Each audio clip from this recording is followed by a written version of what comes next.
जय हिंद दोस्तों। अगर आप क्लास 12th में और बायोलॉजी का एग्जाम देने वाले हो ना, तो बार बार परीक्षा में पूछे जाने वाले 3 अंक वाले प्रश्नों को आप लोग जरूर से जरूर तैयार करके जाइएगा दोस्तों। इससे बाहर कुछ नहीं आएगा दोस्तों, 100% गारंटी है हमारी, ठीक है। इससे बाहर आपको पेपर में कुछ भी देखने को नहीं मिलेगा। इस वीडियो का ये पार्ट 2 है दोस्तों, ठीक है। इससे पहले हमने पार्ट 1 भी बनाया है, जिसमें भी 3 नंबर वाले, ठीक है, जिसमें भी 3 नंबर वाले काफ़ी महत्वपूर्ण प्रश्न है। और ये पार्ट 2 है, ठीक है। अगर आप लोग पार्ट 1 नहीं देखे हैं तो डिस्क्रिप्शन में उसका लिंक है, वहाँ से जाके आप लोग पार्ट 1 देख लीजिएगा। काफ़ी हेल्प मिलेगी आप लोगों को पार्ट 1 देखने से। दोस्तों 3 नंबर वाले प्रश्न जो होते हैं ना, आपके पेपर में टोटल 12 प्रश्न पूछे जाएंगे 3 नंबर के। तो दोस्तों 3 नंबर वाले प्रश्नों से ही आपका 36 नंबर तैयार होने वाला है।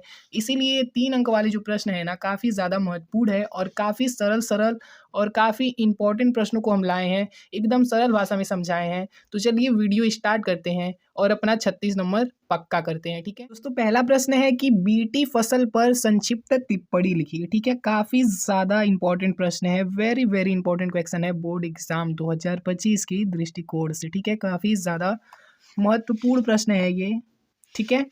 तो देखते हैं बीटी फसल क्या होती है। दोस्तों 3 नंबर वाले हैं सारे प्रश्न, ठीक है। 3 नंबर का ऐसे ही पूछेगा और आपको लिखना है। क्या लिखना है, एकदम सरल भाषा में हम आपको बता रहे हैं। अगर आप लोग ध्यान से सुन लेते हो और देख लेते हो ना वीडियो को, तो अगर ये प्रश्न आ गया ना, तो एकदम 100% गारंटी है हमारी कि आप लोग भूलोगे नहीं, पेपर में लिख के आओगे और 3 नंबर पा जाओगे, ठीक है। तो बीटी फसल क्या है देखते हैं। जैव प्रौद्योगिकी द्वारा तैयार की गई ऐसी फसल जिसमें बैसिलस थुरिंजिएंसिस, ठीक है, बैसिलस थुरिंजिएंसिस नामक जीवाणु का उपयोग किया जाता है, ठीक है ना फ्रेंड्स। अगर आपको ये नाम नहीं याद है ना, तो आप लोग ऐसे भी लिख सकते हो कि जैव प्रौद्योगिकी द्वारा की गई ऐसी फसल जिसमें जीवाणु का उपयोग किया जाता है। ये नाम लिखने की कोई आवश्यकता नहीं है, ठीक है। आपको नहीं याद हो रहा है, इसको छोड़ दीजिए। ये प्रश्न आपको याद करा के छोड़ेंगे दोस्तों, ठीक है। नहीं याद है, छोड़ दीजिए इसको। कैसे लिखोगे बीटी फसल पर संक्षिप्त टिप्पणी, तो लिखोगे जैव प्रौद्योगिकी द्वारा तैयार की गई ऐसी फसल जिसमें जीवाणु का उपयोग होता है उसे बीटी फसल कहते हैं, ठीक है। याद हो गया। उसके बाद क्या लिखेंगे, यह जीवाणु बीटी विष उत्पन्न करता है। ये जो बीटी फसल में जो जीवाणु का उपयोग होता है, उसमें बीटी विष पाया जाता है उस जीवाणु में।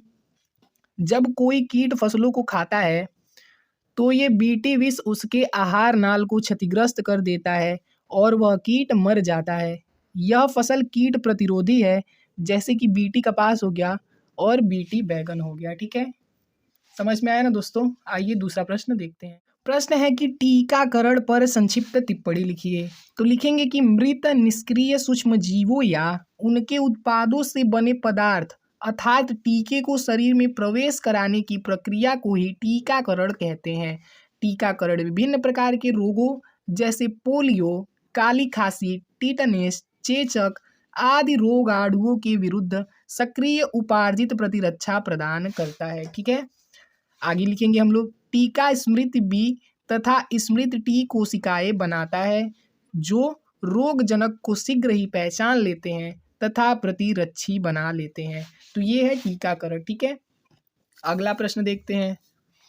अगला प्रश्न है कि एल्कोहल के कुप्रभाव का वर्णन कीजिए। एल्कोहल के कुप्रभाव का वर्णन करना है, तो आइए करते हैं, देखते हैं कैसे करना है। तो एल्कोहल को सामान्य रूप से शराब मदिरा के नाम से भी जाना जाता है, ठीक है। एल्कोहल को शराब या मदिरा भी कह सकते हैं, दारू भी कह सकते हैं, ठीक है। दोस्तों काफ़ी सरल भाषा में लिखे हैं ना, अगर आप लोग ध्यान से सुन भी लेते हो, इसको ध्यान से देख लेते हो, सुन लेते हो ना, तो अगर ये प्रश्न आ गया ना पेपर में, तो 100% गारंटी है कि आप लोग सिर्फ देख और सुन कर अगर जाओगे ना, तो आपके दिमाग में बैठा रहेगा और आप लोग ये प्रश्न बना बना के लिख लोगे और 3 नंबर पा जाओगे इसी प्रश्न से, इस छोटे से प्रश्न से ही, ठीक है। तो शराब और मदिरा के नाम से भी जाना जाता है एल्कोहल को, ठीक है।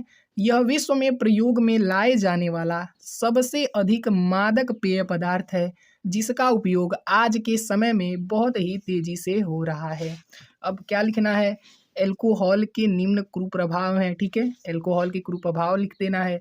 तो लिखेंगे कि इसके अत्यधिक सेवन से बेहोशी, कोमा या मृत्यु हो सकती है। अगर कोई व्यक्ति अल्कोहल का अत्यधिक सेवन कर लेता है, ठीक है, तो उसकी मृत्यु भी हो सकती है। काफ़ी हानिकारक चीज़ होता है दोस्तों, ठीक है। दूसरा है अल्कोहल के अत्यधिक सेवन से व्यक्ति पागल होकर अपना आपा खो देता है और हिंसक रूप ले लेता है। मतलब अल्कोहल अगर ज़्यादा पियोगे तो पागल भी हो सकते हो, ठीक है। आप लोग कभी पिएगा मत अल्कोहल, ठीक है। तीसरा है धन की कमी होने के कारण व्यक्ति इसके सेवन के लिए चोरी भी करता है, ठीक है। तो ये हो गया अल्कोहल के कुप्रभाव, ठीक है। आइए अब अगला प्रश्न देखते हैं, ठीक है। अगला प्रश्न है इंटरफेरॉन क्या है, इसके महत्व को समझाइए। तो इंटरफेरॉन कशेरुकी जंतुओं में विषाणुओं से संक्रमित कोशिकाओं द्वारा स्रावित एक ग्लाइकोप्रोटीन पदार्थ है जो इन कोशिकाओं को विषाणु के संक्रमण के विरुद्ध सुरक्षा प्रदान करता है। चूंकि इसके द्वारा अंतःकोशिकीय विषाणुओं के गुणन को रोका जाता है, इसीलिए इसे इंटरफेरॉन कहा जाता है। आइए अगला प्रश्न देखते हैं। दोहरा निषेचन पर संक्षिप्त टिप्पणी लिखिए। वेरी वेरी इंपॉर्टेंट क्वेश्चन है, ठीक है। इसको आप लोग ध्यान से देख लो और तैयार कर लो, जरूर पूछेगा इस बार, ठीक है।